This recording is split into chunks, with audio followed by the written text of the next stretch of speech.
Mr. Chairman, this hearing is yet another hearing attempting to find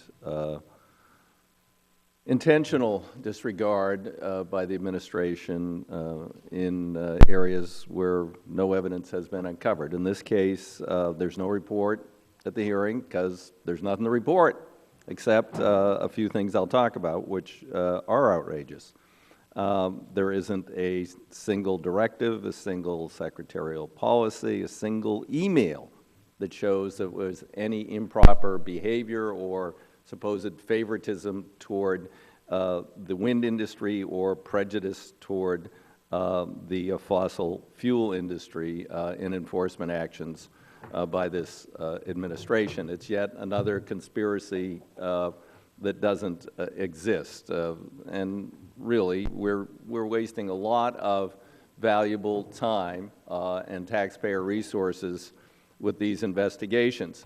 The subpoena, as I understand in talking to the director, resulted in him diverting a substantial number, and I'm not exactly clear, I thought he told me 30, I'm hearing today from staff 50, professional law enforcement agents and other staff to answer this, mindless subpoena for the conspiracy that doesn't exist. They were diverted from catching people who are devastating elephant herds, rhinoceros, killing other endangered species around the world, engaged in organized crime and trafficking, and also real crimes that are being committed here in the United States of America. They were diverted from those duties for 2 full weeks.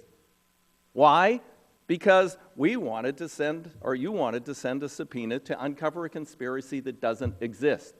I mean, enough is enough. We've been harassing the Secretary of Interior, diverting staff from a whole host of things that need to be done, including, what I need to do on a bill that passed out of this committee to deal with, the ONC lands in Oregon and developing a sustainable timber harvest on those lands. We're diverting, professional employees from doing those things in these continuing quests to find some kind of conspiracy. We want to pretend we're the ISA committee, I guess, on investigations and oversight and act like Darrell Issa, which is really not something to be aspired to or replicated, so far as I'm concerned, and this committee has conducted itself Mr. Chairman, with more comedy Mr. Chairman, I object. The gentleman will suspend.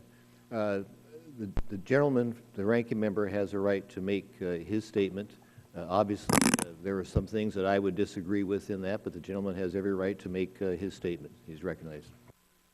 Thank you, Mr. Chairman. I am pretty angry, and I have foregone a number of times here and sat through these hearings. I sat through last year when I wasn't ranking member, and we dragged a woman in here, I think 3 times for hours and hours and hours on end to get at the meaning of one word, which didn't make any difference. In fact, on the Horizon spill report, really.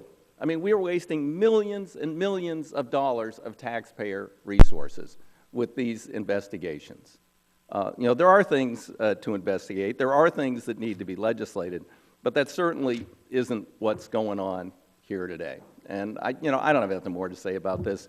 We'll let the director represent his views. You can grill him all you want, and you're not going to find anything here except for people doing their job and being diverted from doing real jobs that are much more important to shuffling paper and putting. I don't even know where you keep all this stuff. You must have rented a giant storage locker somewhere. Thank you, Mr. Chairman.